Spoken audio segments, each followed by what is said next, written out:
Hello friends, मैं हूं advocate Brijesh Yadav. दोस्तों, आज हम इस वीडियो लेक्चर के अंदर चर्चा करने वाले हैं, बात करने वाले हैं सुप्रीम कोर्ट की एक जजमेंट के बारे में। दोस्तों, डियर फ्रेंड्स, क्या आप एक लोन के डिफॉल्टर हैं और ऐसे में कहीं ना कहीं आगे चलकर बैंक या फिर एनबीएफसी ने आपके खिलाफ में मजिस्ट्रेट कोर्ट में कंप्लेन फाइल कर दी है। दोस्तों, हो सकता है यह कंप्लेन आपका section 25 payment and settlement act 2007 में हो दोस्तों, या फिर section 138 negotiable instrument act 1881 cheque bouncing का भी ये कंप्लेन हो सकता है दोस्तों, या फिर बैंक या फिर एनबीएफसी ने आपके खिलाफ में बीएनएस की धारा 318 या फिर 316 में दोस्तों चीटिंग फ्रॉड का भी कंप्लेन फाइल किया हो दोस्तों। तो ऐसे में कहीं ना कहीं होता क्या है, जब आपके खिलाफ में मजिस्ट्रेट कोर्ट में कंप्लेन फाइल हो जाती है दोस्तों, तो आगे चलकर जो संबंधित जो कोर्ट होगी दोस्तों, वो क्या करती है, आपको एक प्री कॉग्निजेंस की नोटिस भेजती है दोस्तों। इस नोटिस में एग्जैक्टली होता क्या है, इस नोटिस में आपको डेट, समय और कोर्ट का नाम दिया रहता है कि इस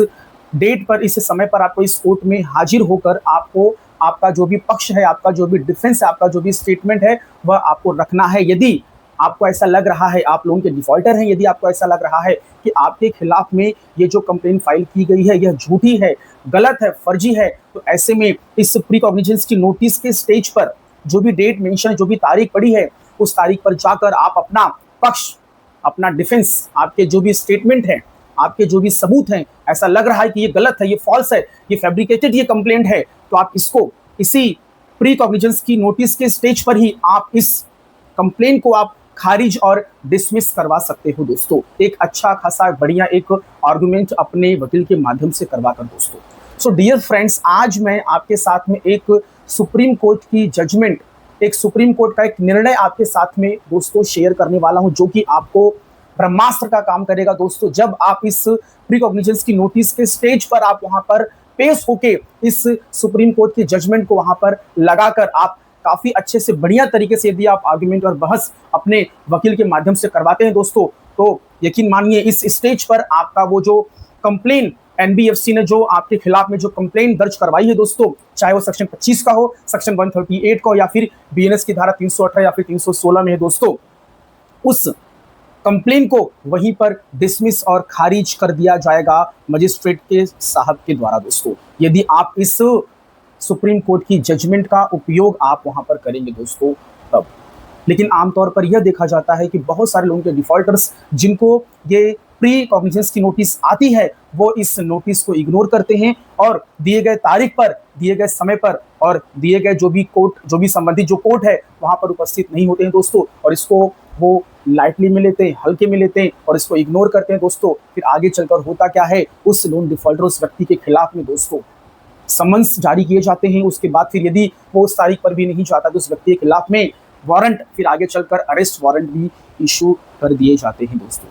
सो व्यक्ति को काफ़ी परेशानियों का सामना करना पड़ता है, कोर्ट कचहरी के चक्कर उस व्यक्ति को बार बार काटने पड़ते हैं। और आमतौर पर यह देखा गया है कि लोन डिफॉल्ट के केस में जो कंप्लेन जो फाइल की जाती है दोस्तों, वो 1000-1500 किलोमीटर दूर दूसरे राज्य में, दूसरे स्टेट में, दूसरे शहर में इन बैंक और एनबीएफसी बैंकों के द्वारा, उनके लीगल टीम के द्वारा उस लोन डिफॉल्टर के ऊपर कंप्लेन और मुकदमे दर्ज कर दिए जाते हैं। व्यक्ति रहता है मुंबई में, उसके खिलाफ में कंप्लेन फाइल होती है दोस्तों कोलकाता में, तो ऐसे में उस व्यक्ति को कोर्ट कचहरी के चक्कर वर्षों वर्षों तक काटने पड़ जाते हैं दोस्तों। तो क्यों ना आप इतनी लंबी प्रक्रिया क्यों आप करते हैं दोस्तों,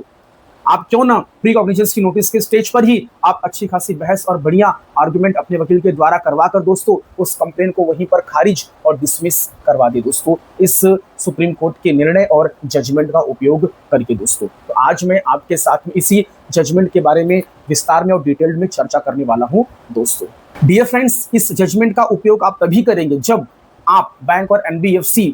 के साथ में आप प्रॉपर कोऑर्डिनेट करेंगे, उनके साथ में बराबर कम्युनिकेशंस करेंगे और उनके जो भी लीगल नोटिसेस आपको सर्व किए जाते हैं, यदि आप उनका प्रॉपर आप रिप्लाई फाइल करेंगे दोस्तों तब। क्योंकि क्या होता है, बैंक और एनबीएफसी आपके ऊपर बहुत सारे आरोप लगाते हैं दोस्तों, तो उस आरोप को आप तभी गलत साबित कर पाओगे जब आप उनके साथ में आप प्रॉपर कम्युनिकेट और उनके हर एक नोटिस का आप जवाब और रिप्लाई फाइल करते रहेंगे तब दोस्तों। सो डियर फ्रेंड्स, होता क्या है कि जब कभी भी आपकी कोई भी लोन कि ईएमआई डिफ़ॉल्ट हो, तो ऐसे मामले में आपको सबसे पहले बैंक और एनबीएफसी को आपको एक प्री इंटीमेशन रिक्वेस्ट लेटर लिखना चाहिए, एक आपको प्रायर नोटिस आपको भेजना चाहिए दोस्तों, और उस चीज़ को आपको अपने रिकॉर्ड में लेना चाहिए और साथ ही साथ वह चीज़ भी बैंक और एनबीएफसी के रिकॉर्ड में चली जाती है। आपकी जो भी समस्या दिक्कत है उसको आप प्रायर नोटिस के माध्यम से शेयर करें। आपको कितना समय चाहिए, जो भी बकाया राशि है उसका रीपेमेंट करने में, उसके संबंध में भी आप बैंक और एनबीएफसी से समय मांग सकते हैं दोस्तों। और आपको यदि किसी भी डॉक्यूमेंट्स की आपको ज़रूरत है, आपको किसी डॉक्यूमेंट्स की डिमांड है दोस्तों, तो आप भी उसके अंदर लिखिए और आप उस दस्तावेज, उस डॉक्यूमेंट्स को भी आप उनसे उस लेटर के माध्यम से आप दोस्तों मांग सकते हो। यदि आपको लग रहा है कि यहाँ पे कोई गलत पेनाल्टी है, गलत इंटरेस्ट है या फिर गलत तरीके से कोई भी चीज़ें आपके ऊपर लगाई गई है दोस्तों, तो उसके संबंध में भी आप उस प्रायर नोटिस में आप उनसे डॉक्यूमेंट्स, दस्तावेज की आप डिमांड कर सकते हैं दोस्तों। फिर आगे चलकर यदि आप आगे भी इसी तरीके से डिफ़ॉल्ट का सिलसिला आप जारी रखते हैं, तो आगे चलकर बैंक और एनबीएफसी के वकील के माध्यम से आपको लीगल नोटिस भेजी जाती है दोस्तों। यदि आपकी ईसीएस लगी होगी तो सेक्शन 25 में आपको नोटिस आएगी। यदि आपने चेक दे रखा होगा, यदि चेक बाउंस होगा तो सेक्शन 138 में आपको लीगल नोटिस आएगी दोस्तों। यदि आपने क्रेडिट कार्ड्स ले रखे होंगे, उसका अमाउंट बाकी है, ड्यू आउटस्टैंडिंग है, तो उसमें आपको आर्बिट्रेशन की प्रोसीडिंग्स की आपको लीगल नोटिस आ सकती है दोस्तों। यदि आपने कोई चीटिंग, फ्रॉड या फिर कोई आपने डॉक्यूमेंट्स के साथ में हेर फेरी करके आपने दोस्तों आपने फॉर्जरी करके यदि आपने कोई लोन या फिर कोई आपने क्रेडिट कार्ड्स लिया होगा, तो ऐसे में बीएनएस की धारा 318 या फिर 316 में भी आपको लीगल नोटिस आ सकती है दोस्तों। तो ऐसे में जितने भी लीगल नोटिसेस आपको भेजे जाएंगे, हर एक लीगल नोटिस का आप जवाब दाखिल करते चले दोस्तों। और साथ ही साथ यदि आपको ऐसा लग रहा है उस लीगल नोटिस के माध्यम से बैंक और एनबीएफसी या फिर उनकी लीगल टीम ने आपके ऊपर कोई गलत आरोप लगाए हैं, तो आप उस आरोप के संबंध में आप उसमें जवाब दाखिल करें। यदि आपको कोई भी लोन के डॉक्यूमेंट्स आपको चाहिए, जैसे कि फॉर एग्जांपल यदि बैंक एनबीएफसी ने आपके ऊपर आर्बिट्रेशन का कोई आपको नोटिस सर्व किया है, यदि आपको ऐसा लग रहा है कि मैंने बैंक या फिर एनबीएफसी के साथ में कोई भी आर्बिट्रेशन का कोई क्लॉज मैंने साइन नहीं किया था, या फिर यदि किया भी था तो मुकदमा कंप्लेंट जो भी फाइल होगी वो मेरे क्षेत्र, मेरे जुरिस्डिक्शन में होनी चाहिए थी, लेकिन ये दूसरे राज्य, दूसरे स्टेट में की गई है, तो इसके संबंध में आप उनसे लोन के डॉक्यूमेंट्स की भी डिमांड आप कर सकते हैं। आप अपने वकील के माध्यम से आप उनको लीगल नोटिस के रिप्लाई में लिखें और आप अपने लोन से संबंधित दस्तावेज की आप डिमांड करें, उनसे मांगें। आप यदि वो जवाब नहीं देते तो वो सारी चीज़ें आपको आगे आपको एविडेंस के तौर पर, सबूत के तौर पर, आपको प्री कॉग्निजेंस के नोटिस पर आपको ये सारे रिप्लाई आपको वहाँ पर काम आएंगे। आपके जो प्रायर नोटिस आपने भेजे हैं, ये सारी चीज़ें आपको वहाँ पर काम आएंगी दोस्तों। और ये ध्यान देना, जो भी आप नोटिस उनको भेजते हैं, सर्व करते हैं दोस्तों, ये सारी नोटिस आप स्पीड पोस्ट के माध्यम से भेजें।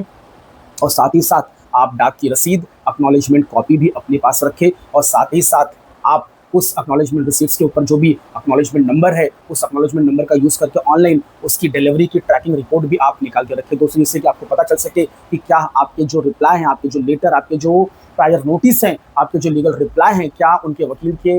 पास डिलीवर्ड हुए हैं कि नहीं हुए हैं। तो उसके डिलीवर्ड की report, tracking report, acknowledgement copy, डाक की रसीद, ये सारी चीज़ें आप अपने पास एज एविडेंस, एज डॉक्यूमेंट्स के तौर पर रखें दोस्तों। ये सारी चीज़ें आपको वहाँ पर प्री कॉग्निजेंस नोटिस के स्टेज पर जब आप वहाँ पे बहस आर्गुमेंट करवाएंगे, आप चाहते हैं कि कंप्लेन को मैं खारिज करवा दूं, डिसमिस करवा दूं, तो वहाँ पे आपको ये सारे डॉक्यूमेंट, सारे दस्तावेज आपको वहाँ पर एविडेंस के तौर पर काम करेंगे दोस्तों।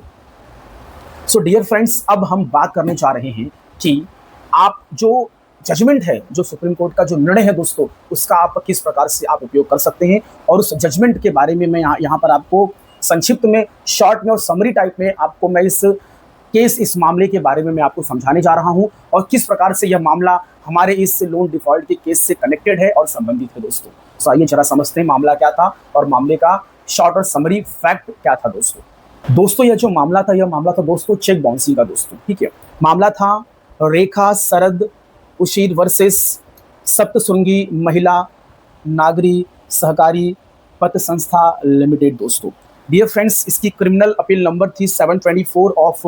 2025 और इस मामले में जो निर्णय, जो जजमेंट आई थी दोस्तों, वो आई थी 26 मार्च 2025। एकदम लेटेस्ट जजमेंट है दोस्तों इस लोन डिफॉल्ट के मामले में दोस्तों। केस का फैक्ट और समरी क्या है दोस्तों, मैं आपको संक्षिप्त में, आपको शॉर्ट में समझा देता हूं दोस्तों। यदि आपको पूरी जजमेंट की आपको कॉपी चाहिए तो इस कॉपी का जो लिंक है मैं डिस्क्रिप्शन बॉक्स में दे दूंगा दोस्तों। आप वहां से डाउनलोड करके आप आसानी से आप पूरी जजमेंट को अच्छे से आप पढ़ सकते हैं दोस्तों। इतना समय, इतना टाइम नहीं है कि मैं उस जजमेंट के एक एक पैराग्राफ को यहाँ पर आपको एक्सप्लेन कर सकूँ, लेकिन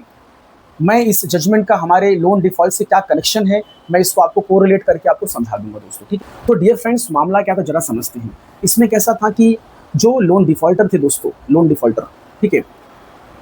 उनके ऊपर चेक बाउंसिंग का मामला, चेक बाउंसिंग का केस सेक्शन 138 में जो कंप्लेनेंट थे, जो भी पत्र संस्था, जो सहकारी जो बैंक थी, उन्होंने क्या किया, लोन डिफॉल्टर के ऊपर चेक बाउंसिंग का मुकदमा सेक्शन 138 में judicial first class magistrate JMFC साहब के पास कंप्लेंट फाइल की गई दोस्तों।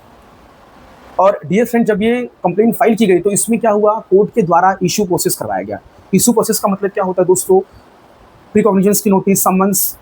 वारंट, जो भी है, ये पूरी प्रक्रिया स्टार्ट कर दी गई दोस्तों फ्रॉम द बिगनिंग। ठीक है, अब इसमें हुआ क्या, हमारे जो लोन के डिफॉल्टर थे उन्होंने क्या किया, इस इशू प्रोसेस को चैलेंज किया दोस्तों। उन्होंने इस इशू प्रोसेस को चैलेंज किया, जो कॉग्निजेंस इनके खिलाफ में लिया जा रहा था उसको इन्होंने क्या किया दोस्तों, चैलेंज किया। और इसके लिए वो कहाँ चले गए, हाई कोर्ट में दोस्तों। वहाँ पे जाकर इन्होंने, जो लोन डिफॉल्टर्स थे दोस्तों, ये लोन डिफॉल्टर्स ने, इन्होंने क्या किया, हाई कोर्ट में एक रीट पिटीशन फाइल की दोस्तों, इसको चैलेंज किया दोस्तों।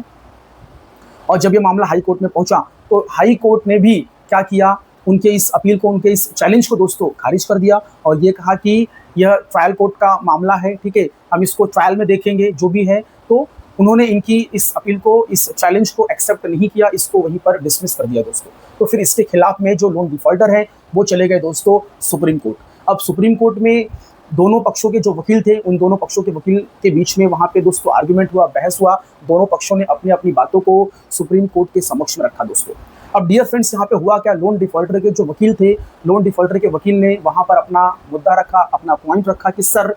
हमने इनको लीगल नोटिस, जो भी इन्होंने लीगल नोटिस हमको डिमांड नोटिस भेजा था चेक बाउंसिंग के मामले में, उस डिमांड नोटिस का हमने रिप्लाई फाइल किया था और उस रिप्लाई में हमने इनसे लोन के कुछ डॉक्यूमेंट्स की डिमांड की थी, लोन के डॉक्यूमेंट्स की हमने मांग की थी। इन्होंने हमारे ऊपर जो भी आरोप लगाए थे, उस आरोप से संबंधित हमने इनसे कुछ डॉक्यूमेंट्स लोन्स के मांगे थे, बट इन्होंने हमें उस लोन के डॉक्यूमेंट्स की जो भी कॉपियाँ थी हमें प्रोवाइड नहीं की। और इन्होंने जब कंप्लेंट फाइल की थी तो कंप्लेंट फाइल करते समय जो हमने जो रिप्लाई फाइल किया था उनके डिमांड नोटिस का, वो कॉपी भी इन्होंने उस कंप्लेंट में फर्निश नहीं करवाई। जो भी डॉक्यूमेंट्स थे लोन के, इन सारी चीज़ों को इन्होंने कंप्लेन करते समय वहाँ पे इन्होंने इसको फर्निश और वहाँ पर इन्होंने इसको फाइल नहीं किया था। तो कहीं न कहीं ये जो इनका जो कंप्लेन है वो पूरी तरीके से जो ड्यू प्रोसेस ऑफ जो लॉ है उसका उल्लंघन है, उसका वायलेशन है। इस प्रकार से उन्होंने क्या किया, ऑनरेबल सुप्रीम कोर्ट के सामने लोन डिफॉल्टर के जो काउंसिल, जो वकील साहब थे, उन्होंने क्या किया, आर्गूमेंट और बहस किया। उसके बाद फिर जो कंप्लेनेंट थे, जो बैंक थी, जो पत्र पीढ़ी जो संस्था थी, जो सहकारी बैंक लिमिटेड थी, उनके काउंसिल, उनके वकील ने वहाँ पे ये अपना वाक्या रखा कि सर, यहाँ पे चेक बाउंसिंग का मामला बन रहा है सेक्शन 138 का, और हमारे जो क्लाइंट हैं वो चेक के होल्डर हैं, तो चेक का होल्डर हैं तो सेक्शन 139 नेगोशिएबल इंस्ट्रूमेंट एक्ट का सेक्शन 139 का एक प्रिजम्पशन ये कहता है कि यदि कोई व्यक्ति चेक का होल्डर है और जिसने चेक दिया है, तो चेक देने वाला व्यक्ति कहीं न कहीं अपने लायबिलिटी को डिस्चार्ज करने के लिए लायबल है, उसके लिए वो दायित्व है। तो यदि किसी व्यक्ति ने चेक इशू किया है तो कहीं न कहीं उसको किसी न किसी अमाउंट का रीपेमेंट करना है, इसीलिए उसने चेक इशू किया है। तो सेक्शन 139 का जो प्रिजम्पशन है वो कहता है कि जो व्यक्ति चेक इशू किया है या फिर जो जिस व्यक्ति के पास चेक होल्ड है, जो होल्डर ऑफ द चेक है, उसको पैसे मिलने चाहिए, और जिस व्यक्ति ने चेक इशू किया है उसे अपनी लायबिलिटी को डिस्चार्ज करना चाहिए। ये सेक्शन 139 का प्रिजम्पशन कहता है। इस प्रकार से जो कंप्लेनेंट के जो वकील थे उन्होंने क्या किया, before the honourable supreme court के समक्ष इस प्रकार से आर्गुमेंट किया। सो दोस्तों, इस मामले दोनों पक्षों को सुनने के बाद ऑनरेबल सुप्रीम कोर्ट ने यही कहा कि कंप्लेंट फाइल करते समय आपने जो भी आपके वकील, कंप्लेनेंट के जो वकील हैं और जो लोन डिफॉल्टर के जो वकील हैं, दोनों के बीच में जो भी लीगल नोटिस के माध्यम से जो भी कम्युनिकेशंस किया गया, वो लीगल नोटिस के जो भी डॉक्यूमेंट, जो दस्तावेज हैं, वो कंप्लेंट के समय वहाँ पर सबमिट नहीं किए गए, फर्निश नहीं किए गए, और लोन डिफॉल्टर के वकील ने जो रिप्लाई फाइल किया और जो भी डॉक्यूमेंट्स की जो डिमांड की थी, जो भी दस्तावेज की मांग की थी, वो दस्तावेज उनको नहीं दिए गए। तो कहीं न कहीं यहाँ पे कुछ फैक्ट को छिपाया जा रहा है, कुछ मटेरियल डॉक्यूमेंट्स को यहाँ पर हाइड किया जा रहा है, जो कि कहीं न कहीं ड्यू प्रोसेस ऑफ लॉ का वायलेशन किया जा रहा है। तो ऐसा बिल्कुल भी नहीं चलेगा, और ऑनरेबल सुप्रीम कोर्ट ने इस मामले को वहीं पर खारिज और डिसमिस कर दिया और ट्रायल कोर्ट को ये आदेशित किया, ये डायरेक्शन दिया कि इस मामले में अब आगे कोई भी कार्रवाई ना किया जाए, और जो भी इश्यू प्रोसेस किया गया है उसको वहीं पर सेट असाइड कर दिया जाए, उसको वहीं पर खत्म कर दिया जाए। इस प्रकार से ऑनरेबल सुप्रीम कोर्ट ने इस मामले में अपनी जजमेंट, अपनी निर्णय दिया दोस्तों। सो डियर फ्रेंड्स, ये चीज़ से हमें ये समझ में आने लग गया है कि यदि आप कभी भी कोई भी रिप्लाई फाइल करें तो यदि आपके ऊपर जो भी आरोप लगाए जा रहे हैं उसके संबंध में उनसे आप उनके डॉक्यूमेंट्स की कॉपियां मांगे, जो भी लोन एग्रीमेंट्स हैं या फिर कोई अगर आपके ऊपर आरोप लगाए जा रहे हैं कि आर्बिट्रेशन को लेके आपने हमारे साथ में कोई अग्रीमेंट किया था तो उस अग्रीमेंट की कॉपी मांगे। आपके ऊपर कोई फ्रॉड या फिर क्रिमिनल ब्रीच ऑफ ट्रस्ट का कोई आरोप लगाया जा रहा है तो उसके संबंध में हमने आपके पास कौन से गलत डॉक्यूमेंट्स सबमिट किए थे उसका हमें आप वो दस्तावेज हमें बताइए। तो इस प्रकार से आप उनसे डॉक्यूमेंट्स की डिमांड कर सकते हैं। यदि वो इस डिमांड को पूरा नहीं करते हैं, आपका रिप्लाई नहीं देते हैं, आपको दस्तावेज प्रोवाइड नहीं करवाते हैं दोस्तों, तो ऐसे में कहीं ना कहीं आप ये सारे डॉक्यूमेंट्स को आप लेके जाइए और प्री कॉग्निजेंस के नोटिस के स्टेज पर ही आप बढ़िया अच्छे से आर्गुमेंट बहस करवाकर आप इस कंप्लेन को वहीं पर आप डिसमिस और खारिज करवा सकते हैं। और साथ ही साथ इस जजमेंट को भी आप दोस्तों वहां पर लगाइए, डेफिनेटली आपको मदद मिलेगी, आपको रिलीफ मिलेगी दोस्तों। सो डियर फ्रेंड्स, मैं आपको एक ही बात बोलूंगा कि यदि आपके खिलाफ में कोई भी कानूनी कार्रवाई की जाती है, कोई भी लीगल नोटिस भेजी जाती है, चाहे वो सेक्शन 25 की हो, सेक्शन 138 की हो, आर्बिट्रेशन की हो या फिर बीएनएस की धारा 318, 316 की हो, इन मामलों में आपको बहुत ही आपको अलर्ट रहना चाहिए, आपको सजग और सतर्क रहना चाहिए दोस्तों। और इसमें आपको आपके वकील के माध्यम से रिप्लाई फाइल करना चाहिए और आपको संबंधित जो भी आरोप लगाए जा रहे हैं उसके संबंध में आपको लोन के डॉक्यूमेंट्स, एग्रीमेंट्स जो भी हैं उसकी आपको डिमांड करनी चाहिए, उसकी आपको कॉपी मांगनी चाहिए दोस्तों।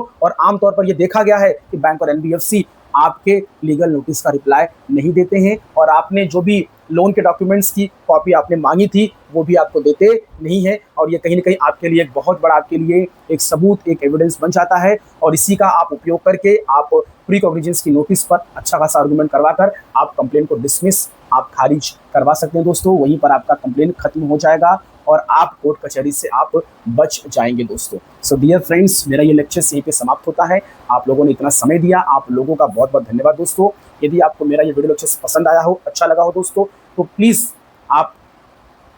इस वीडियो लेक्चर्स को अपने दोस्तों के साथ में शेयर करें। और यदि आपको कोई भी मेरे माध्यम से आपको मदद चाहिए तो आप मेरे इस दिए गए लीगल हेल्पलाइन नंबर पर आप मुझे कॉल कर सकते हैं, मुझे मैसेज कर सकते हैं दोस्तों। मैं आपके हर एक प्रश्नों का जवाब देने के लिए यहाँ पर हाजिर हूँ दोस्तों। थैंक यू सो मच, धन्यवाद, जय हिंद, जय भारत।